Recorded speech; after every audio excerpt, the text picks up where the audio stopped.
So here we are at the start of a new turn of Liberte. I went a little bit into the turn, set up the turn order based on the victory points for the first three players, and then the last three were all tied, so they kind of got randomly chosen. Then everybody picked up their personal display or whatever into their hand, discarded in turn order whatever they liked, and drew up to 7 cards. Now, if they had more than 7 cards, they might have wanted to hold, but nobody was in that position, so people basically culled their hand. Some of them got rid of cards that they maybe thought about keeping before, because looking at their situation on the board, they're saying, I think I can work better with this color or whatever to try to maximize my gains. We're getting into the deck B already, so very clearly we're going to see a reshuffle in this. I wasn't sure that was going to happen, but now we're going to start with the new first player, who's green, and we'll be following the player order there, green, orange, purple, blah, blah, blah, in plays, again, to set themselves up. But there's new things here now. One of the big new things is competing for the battle box. There's a 4-point victory space there. Other than that, well, there's still the victory points for winning the overall election, but that's only worth 5, and it seems easier to guarantee yourself the battle box if you have the right cards. So people are kind of playing towards that. There's a couple of cannons up there, so it might be interesting to take a 2 draw right off the bat. And if green's in any position where they have a general in their hand, they'll probably think about that. Alright, well, I'll get started and see what happens. So this is kind of funny. It's not the first time this has happened where having the video helps me out. But looking back at it, I'm able to tell who is involved in the government, who won elections for red in the last turn. I would have forgotten to put my markers down. I'm supposed to do that. So now 3 players, purple, green, and yellow, are in the government. This is important because I was looking, orange had some cards on their turn. I took blue's turn. They played just this guy and threw out a couple of, or I played green's turn, and they played a couple of extremist radicals in the green area, because that looks like they can get the lead there real quick. But looking at orange, I was saying, aha, I got all kind of cool things like purge and terrorist. They got a handful of event cards. Probably I didn't shuffle very well. Anyway, they were looking at, I have to play a lot of these, so I better get started soon. Well, they can't play any of them because they're not part of the government. They've got a few event cards that they can, but they don't have that overwhelming power of them. So we'll continue on. Okay, so here we are at the end of the first time around, and we see already blue and yellow have committed cards into the battle box. More than that, blue's committed a couple of 1-point cards with generals on them, which gives them this kind of overwhelming appearance of an advantage right off the bat. That's going to probably scare other people away from it. It's worth 4 points. It's tremendous. And if they get away with just playing those 2 1-point cards to get this, that's a huge bonus. On the other hand, it may preclude them from getting any points anywhere else, but they may be able to at least pad, do some padding for other locations. Other people, well, I think we've been seeing mainly red and blue pieces being placed. Not a huge statement either way. Just kind of there's that struggle between the radicals and the moderates for control. And there's more red cards, I think, in the deck at this point. And more purple in the earlier stage. And then they come back when you reshuffle, it'll balance out again. So there's kind of a danger at this point that red might actually win the big election. People are a little antsy about that. But some of them are thinking, hey, maybe that's for my good. Somebody like green with their huge already presence in red, or purple also has one, are kind of interested in that, and that's why you see purple putting a leader out who maybe isn't that great again. Another time around, and we're seeing a little bit of the psychological game coming into play here, where people are putting stacks that are maybe larger than they need, and over here to threaten. To kind of claim things in a way that it would require a heavier commitment from someone else. Normally, if you're playing out, as some people have been doing, a couple of pieces. This goes back. This was for marking where the election is currently happening, just to keep track of it because pieces stay on the map. If you're looking at places that are easy to get into, and that's the way you spread out to do that, well, it's also easier to attack you, and as areas fill up, and they mostly have, then you aim for the one areas, perhaps. Well, if you put 2 or 3 pieces early in a place, it may drive people away, and we see some of the players beginning to think in those lines. We also see that this did not move. However, yellow picked up a couple of 1-point cannon cards from here, allowing him to throw more challenge in, and blue played Jordan, but he played him for pips over here, kind of doing the opposite, spreading out and trying to get some extra votes that way, hoping that maybe nobody else can slip into those or will see them or whatever. It's hard to tell which way things work because, I mean, look, there's a couple of clear areas still in the blue area, so who knows what's going to go and what's not. All right, especially if you don't really know the deck, you don't know what's liable to come up.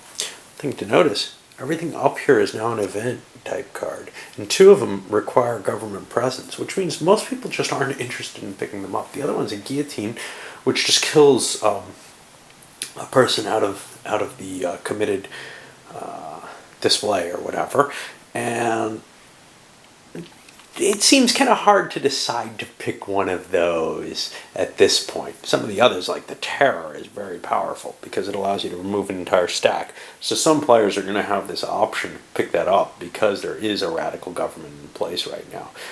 The 3 people in the government have that as a very interesting option, and you may well see one of them picking it up. Yellow didn't.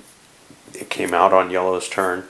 Now green is going to be given an option to pick that up, and I wouldn't be shocked if they did. Around the board, and the stacks are growing. We're seeing these big towering piles being placed as well. Big hassle over who's going to get this. Blue put 2 more in after yellow put theirs in.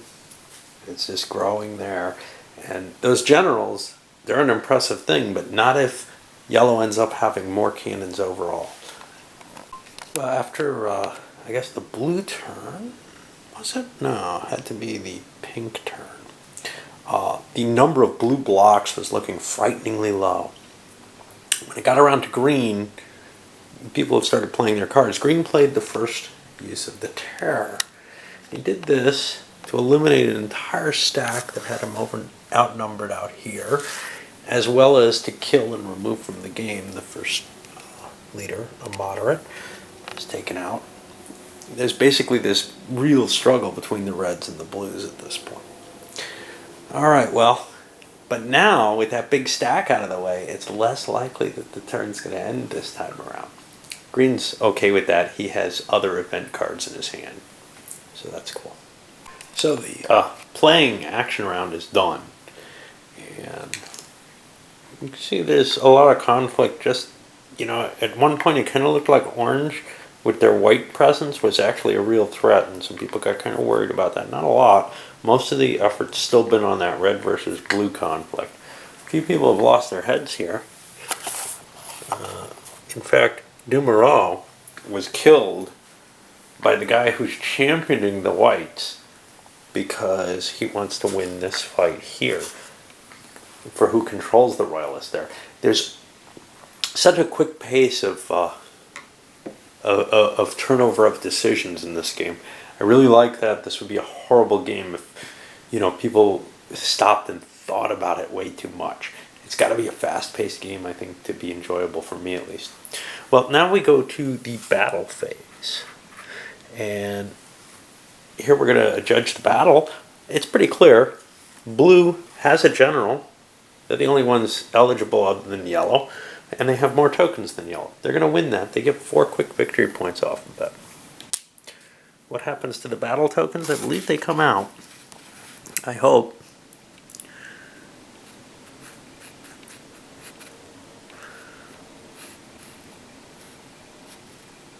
Yeah, all control tokens are returned to their owners. Otherwise, this would be a kind of weird mechanic that didn't really, it felt more like the voting than anything else if you're allowed to maintain those throughout. But I wanted to make sure because I'm so often wrong about, how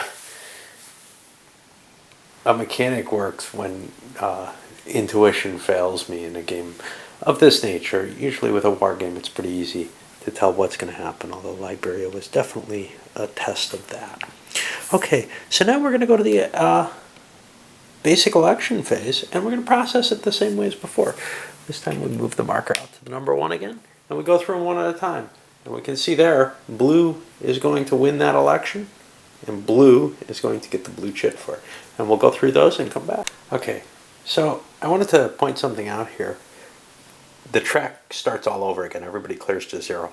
But beyond that, there was a particular instance when we got to the 5th area. We're sitting here with pink and green. Pink has blue. Now they want blue to win, and they want to win this. They've got a leader they could use here.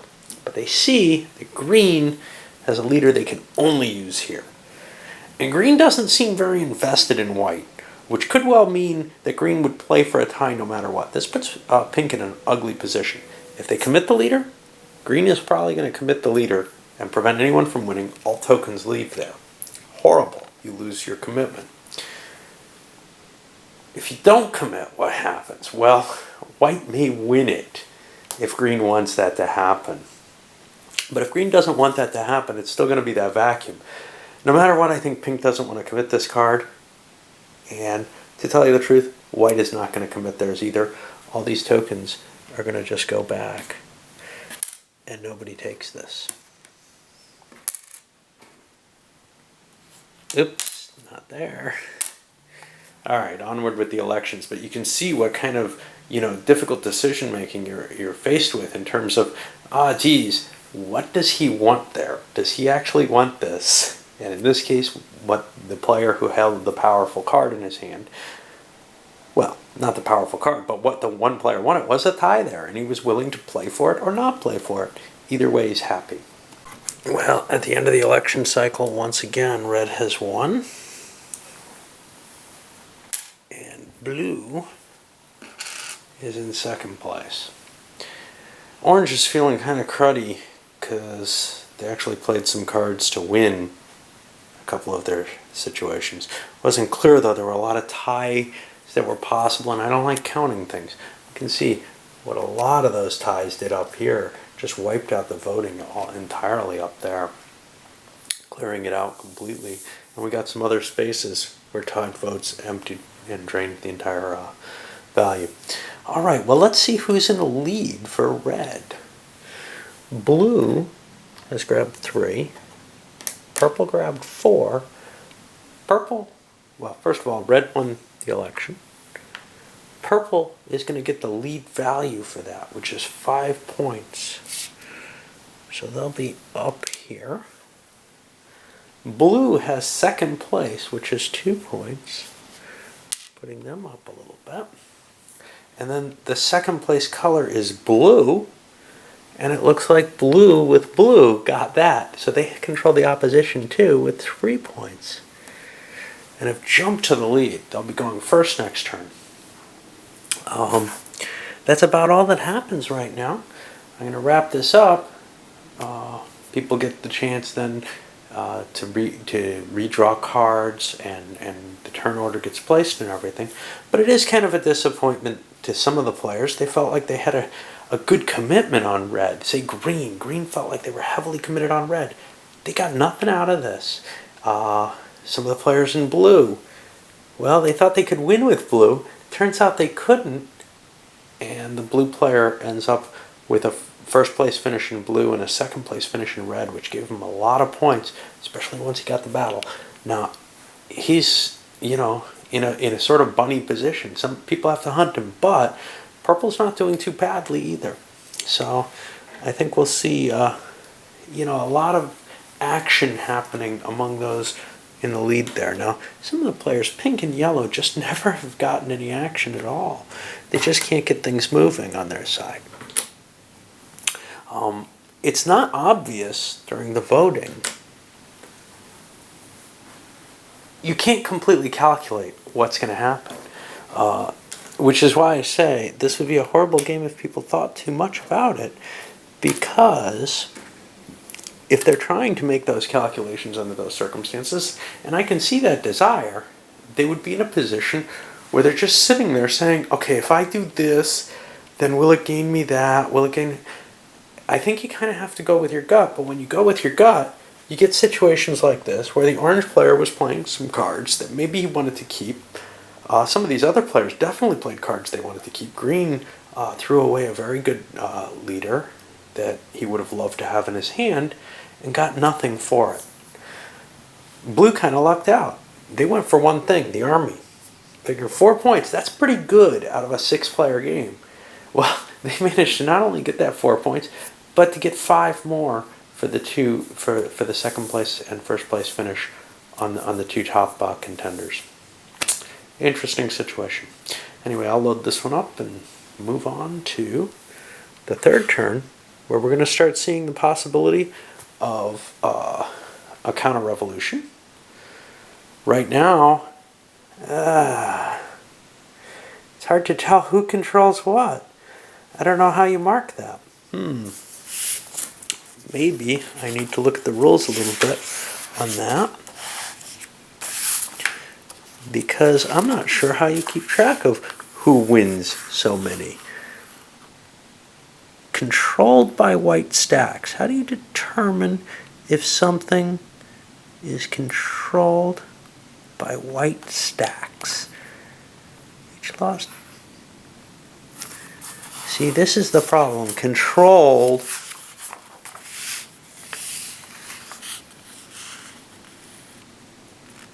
has to be higher than every other stack.